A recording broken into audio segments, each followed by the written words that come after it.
Welcome to the 77%. Here we focus on the issues that are very important for Africa's youth.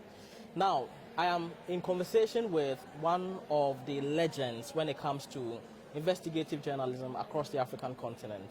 He's a man who has, for very good reasons, decided that he's going to wear beads for, I guess, the rest of his life.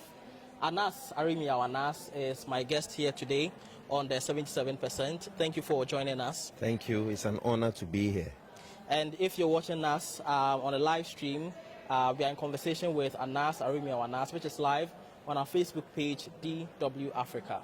Now, the last time you did an investigation was last year, towards the end of the year, in Ghana. Yes.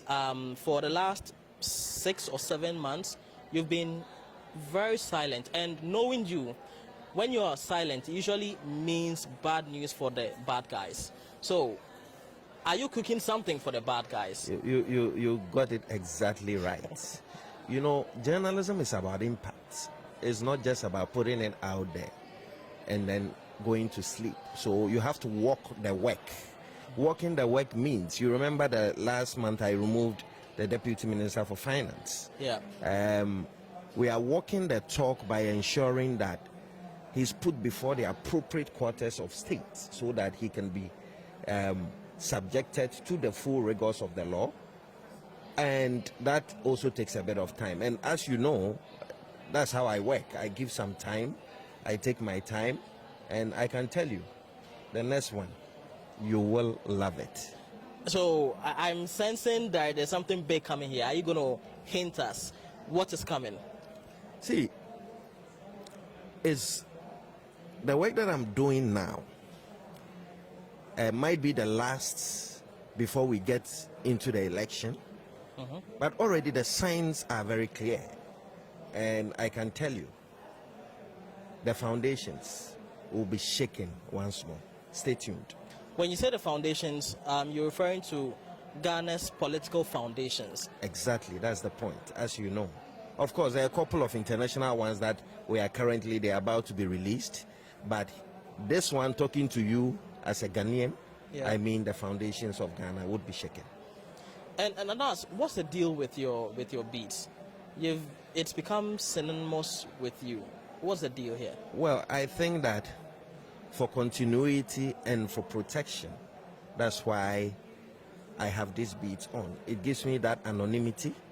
There's no story worth our lives as human beings, and if you are able to preserve yourself, you have the capacity to live, and with all the experiences to be able to tell the next story. And so this beats has been that of me and my team. And you recall, even with the beats, there are issues that come with it. There are dangers that we face. And I know you recall the death of Ahmed Swali, who was shot twice in his heart and one in his neck in Ghana. We do our best, but the best protection is God Almighty. Yeah. Now, I guess that many journalists, you have to be able to stand by your work. And if you hide your identity, how are you able to stand by your work? You hide your identity, but you publish a lot of high-impact journalism. How do you reconcile the two positions? Well, I think that the evidence is not in my face or in my beats. Journalism is about hard work. It's about hardcore evidence. And so if you are in a court of law, you put before all this evidence, and a judge would sit and make sense out of the evidence you've put. And I'm not telling you about journalism that I'm about to practice. I'm telling you about journalism that I've done that has ended up with many people going to jail. Remember the Chinese sex mafia story? They were jailed 45 years. Remember Nana Kwesi Agyemang's story? Jailed 13 years. Remember the Tema Habo story? Jailed 15 years. So I am telling you of a consistent pattern of journalism that has worked for Ghana. I am a product of the society. I do what makes sense to my grandmother in the village. And so there's no point in doing journalism and walking on the same street with the bad guy. I do journalism that ends up bringing me to court for me to testify as a witness, show that hardcore evidence, and get the people prosecuted. I did same in the judges scandal, you remember? Yeah. So it's been the mantra. and we continue to push. I was listening to one of your talks, I think in Oslo, about 5 years ago, where you talked about this name, shame, and jail mantra. Do you still stand by it 5 years on? That's what I do. That's my kind of journalism. Not everybody agrees with this particular brand of journalism. But like I keep saying, there is no point in doing journalism with that bad guy and walking on the streets with him. Journalism is about the progress of society. So I say to myself, no, I want to do that kind of brand of journalism that ends up not just doing journalism that people will clap their hands and take tea and read and laugh, but also have positive impact on our society, have an impact on our mushrooming democracy, because we are the fourth estate of the realm, and we must ensure that whatever we do goes a long way to help our democracy. Which is slightly different, because typically journalists do not have to go to court to prosecute the people that they have investigated. But you don't just publish, you also go to court and give witness. So, and I know you are a lawyer, so you are wearing two hats. You are the journalist and you are also a lawyer. In this case, if someone says that you are judge and jury at the same time, would they be wrong to assess you in that way? First of all, when you collect pieces of evidence, you don't make judgment of that evidence. When you go to the court of law, it means that you are sitting before an adjudication, a panel. And that panel, be if it's a court of appeal, will be more than one. If it's the Supreme Court, will be more than one. And these fine brains are the ones sitting to take a decision on the work you have done. So by saying I go to court, it doesn't mean that I decide absolutely.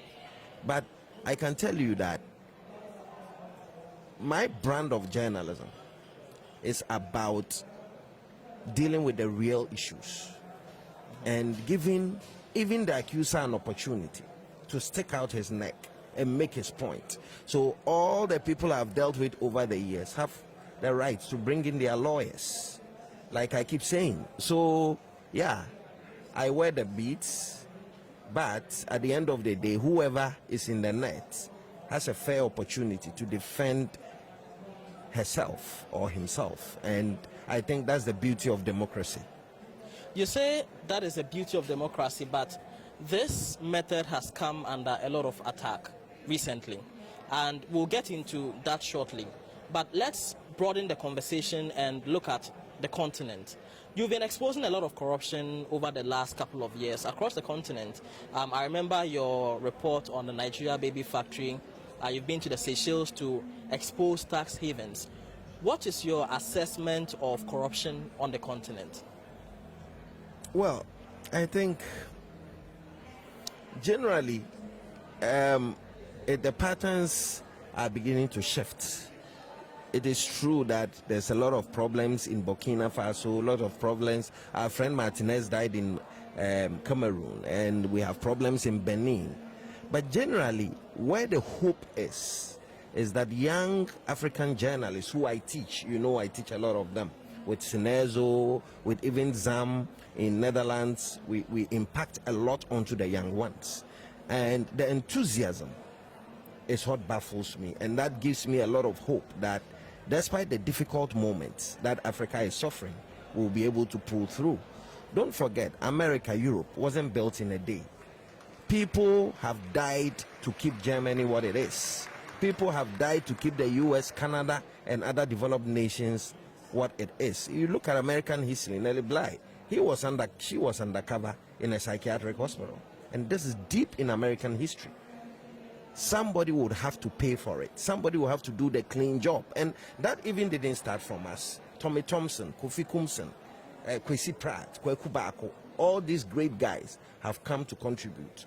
So it's an ongoing process. It's not going to be easy. But the good thing is that there is hope for the African continent. You talked about the young people that you mentor and you teach. So do you sense that there are people who are interested in taking up the role that you play? Certainly, yes. We have a program we're doing in Nigeria called Nigeria Investigates. And I can tell you the enthusiasm This is a MacArthur Foundation funded project that we do in Nigeria. The alacrity with which the young ones from school are taking up investigative and undercover journalism is something that is worth emulating. And I believe that replicating this on the rest and parts of Africa will make a better Africa. But then you've done all of this. You're mentoring a lot of young people. But do you see that African journalists are winning the fight against corruption? Well, the fight against corruption is judged from government to government. And Rwanda is doing well. Some other African countries have picked up very well. We know where they started from. And I think that fighting corruption should not be the duty of journalists alone. It takes the people. We are mirrors of society. So it's a holistic approach. It's not going to be easy. We can't say we have won, but we have to be wide awake every single day, knowing that any opportunity you give, somebody who can steal will take that opportunity and steal. It's also about building institutions, building civil society. With all of us, with our hands on deck, would ensure that we push our democracy to a better height. Okay.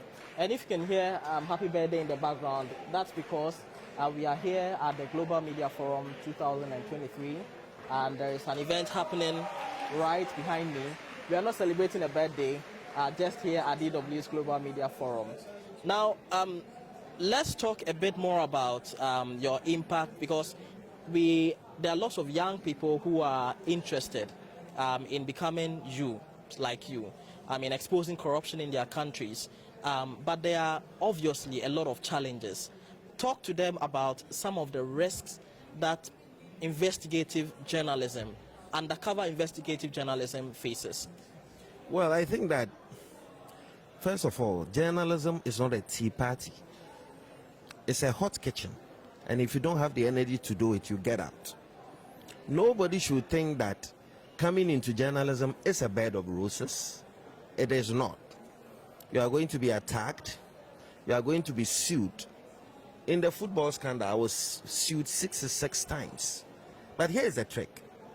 If you stick to hardcore evidence, no matter the suit, no matter the number of people who sue you, truth will stand, as Commonwealth Hall would always say. So issues will come.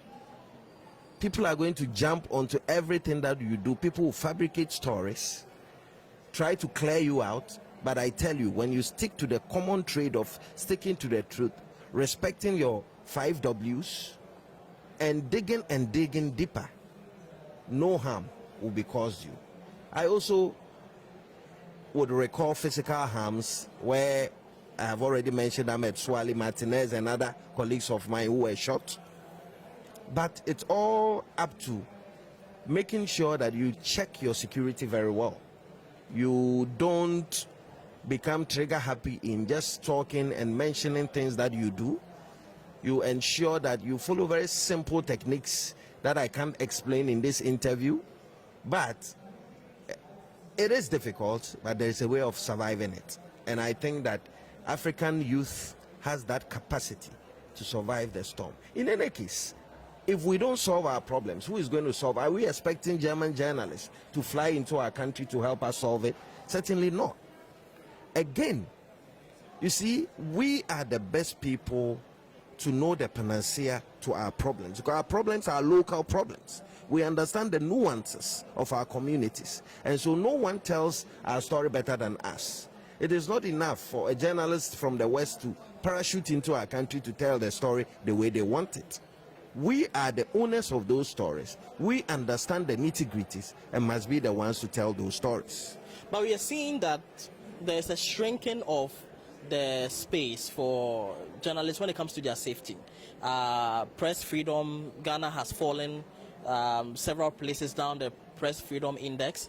Across the continent, there have been several journalists who have been abducted, who have been killed. Would you still encourage the young people to get into this space where people are being killed and you have to hide your face constantly because people are coming at you? Certainly. See, we cannot take the freedom of the press for granted. And the fact that you have your freedoms does not mean that you should go to sleep. That is what we ought to be reminded of as journalists. You see, when we become complacent and we think that the freedom we are enjoying was delivered to us on a silver platter, that's when we begin to suffer. How do we rally ourselves together when our brother is under attack? Because if you don't shout today, tomorrow is coming to you. And that's how Ahmed Swale started. Today, it has jumped to several other journalists in Ghana. So, one of the biggest lessons in all this is that as journalists, we've got to know that if your friend's house is under fire, that fire could spread to yours. Let's find ways of encouraging people. So yes, despite the difficulties, despite the threats, we have to persevere. That's the only way we can become a better country. Interesting. And just as context, when we talk about the shrinking space for press across the continent, last year alone, about 60 journalists were either imprisoned or some of them were abducted. And that is an indication of what the situation is like for many press people across the continent. Now, you are very big on having hardcore facts. You've mentioned that a lot of time in this interview. But recently, you sued a politician in Ghana, Kennedy Japan, and the court did not agree with you. The court called what you do investigative terrorism. Now, before this court judgment, Ghana's former special prosecutor, Martin Amidu, had called what you do corruption-preneur, which means that you profit off your investigative works. All of these question your methodology. There have been a lot of questions about the use of what some deem to be entrapment in your investigative journalism. How do you defend your work in the face of all of these issues, especially when the course where you present yourself to defend your work, the court has said that you are a terrorist? That's interesting. First of all, I was not in court over my story. The story was not looking at the facts in my story. And it is fair. A judge can write a judgment, but that's why we don't have just one stage in court. We have the High Court, you have Court of Appeal, you have the Supreme Court, and you have even the right to a review. It is fair when you get any judgment, you accept it in good faith and you appeal. I'm a lawyer. I've been trained as such, and I know that the fact that a lower court has made pronouncement on a defamation matter does not end it. That's one side of it. Now, secondly, I respect the varied opinions of people because, look, we are not gods unto ourselves. People have the right to critique the work we do. But we ask ourselves that question: has my stories over the years impacted positively on Ghana? That's the point. You understand? And I ask those who say that how do they expect corruption to be fought in an atmosphere where people are pilfering government kitty, people are stealing left, right, and center? How do they expect us? They expect us to announce to them that, okay, I'm coming with my camera, so get ready. Is that what they are expecting? It's not going to work. How come journalism for the BBC, journalism for Al Jazeera, journalism for CNN, all undercover journalism are applauded, but when you do it in Ghana, they have a problem? Entrapment, they are cool things, but they are rights of individuals to protest entrapment. Since I started my journalism, nobody has ever raised issues of entrapment and has won against me before. Because what do? When you put together the hardcore evidence, you take the full unedited evidence to the court of law. So like I said, the first thing everybody says, I have been entrapped. Did I force you to take the money? You are selling your country for millions of dollars. You've stretched your hand. You've taken the money in your hand. You've put it in your pocket. You are smiling and clapping. And you are telling me that I have forced you to take it? How did I force you? So it's all fair comment. And like I said, the beauty of democracy is when in a country both opposing and supporting views are mixed together, because people learn from this process. And I believe that young people are watching. The journalism you do can be critiqued by a judge. You are not a god. You also would have a right to ask questions about a judgment. That is all fair. And let's treat all this as part of our democracy. And that's what beautifies the democracy we have. The right you have and the right I have. But let's nobody get it wrong. What works best and what has been impactful in the last 20 years in Ghanaian journalism has been undercover, because we have the evidence to show. We have the facts to show. Now, the other question is about Martin Amidu's comment that you are a corruption entrepreneur. Do you make money off exposing corruption? Well, that's a fair comment. Again, Uncle Martin, I've dealt with this matter before. I remember I wrote a public article. He's a senior citizen of Ghana. Me and him have disagreed on many issues publicly. And it is fair. I respect his comment. But here am I sitting here and talking to you. Here am I anywhere. Nobody has ever caught me in a bribery scandal. So, like I said, it is fair. He can describe me. Look, even before Martin Amidu, Atlantic Magazine wrote about me. And they described me as a spy. About 10 descriptions. So it is fair. Point is that, how does that push the frontiers of our democracy forward? And I encourage people like Martin, let them stick out their neck, let them talk. Let them all make the opinions clear. At the end of the day, I know what I'm doing. I'm focused on it. And I can tell you there'll be several liberal dosages of my journalism over a period of time. Would you say that the attacks on your person, the court cases, and all of these things, have they increased over the last couple of years? How do you assess them? Well, I think that with the falling trends in our journalistic work in Ghana, comes with, and I hear, I must be fair, it's not just me. There are some other journalists who are, maybe we are even taking it much better because we have international wings. We can fly anywhere we want to. We can deal with any broadcaster across the world that we want. My problem is how the young ones are taking it. You understand? That's where the difficulty is. But here am I sitting here and encouraging them, hey, guys, I know you are suffering. I know that there's been a lot of pressure on you guys. But I tell you, it's just a matter of time. We have sat here as journalists. We've worked. We've seen governments come and go. So would it happen that all those who come against you one day, they will not be there. Other people will come. Your biggest weapon is focusing on your work, getting the facts right. Do not be distracted. If somebody says something that you know is obviously wrong about you, you keep the fire burning. That is the spirit. And in talking to the young people, there was a few years ago when then candidate Akufo-Addo was contesting to become president. He espoused the ANAS principle. He said that was one of the things that he was going to use in his fight against corruption. But it is also during his presidency that we have seen the killing of Ahmed Swale, we have seen attacks on your person, court cases where judges describe you as a terrorist. How do you reconcile the man who espoused the ANAS principle and what's happening under his presidency? Well, I'm too young to pass a judgment on an existing government. And if a government says they have plans and their term has not ended, it will be premature to want to take a definite position about what the president said. But there's one thing that sticks out clearly. Politicians campaign in poetry, but govern in prose. Do you care to break that down for us? I'm sure that many of our listeners didn't catch that. You please say it again. I said to you that politicians campaign in poetry, but govern in prose. And this is general across the world, everywhere. Okay. All right, so that's something for you to chew on as you watch this interview.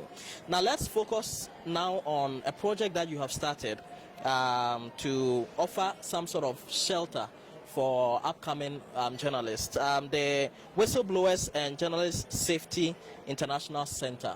What is that all about? Well, WATCHSIC, Whistleblowers and Journalist Safety International, is aimed at housing African journalists who, in the face of trouble, have nowhere to go to. You see, in view of the role I play on the continent, many journalists who face persecution, I'm the first point of call, and I've been hosting them for the past 10 years now. So this time I decided that I want to officialize it so that I can have a permanent shelter where these people will come and take some respite when they are under attack, where people will go through psychological training, where people would also enhance their skills. So that is the WASIC. WASIC was set up about 1.5 years ago, and as I speak, due to the continuous pressure on African journalists, the place is already booked and is full.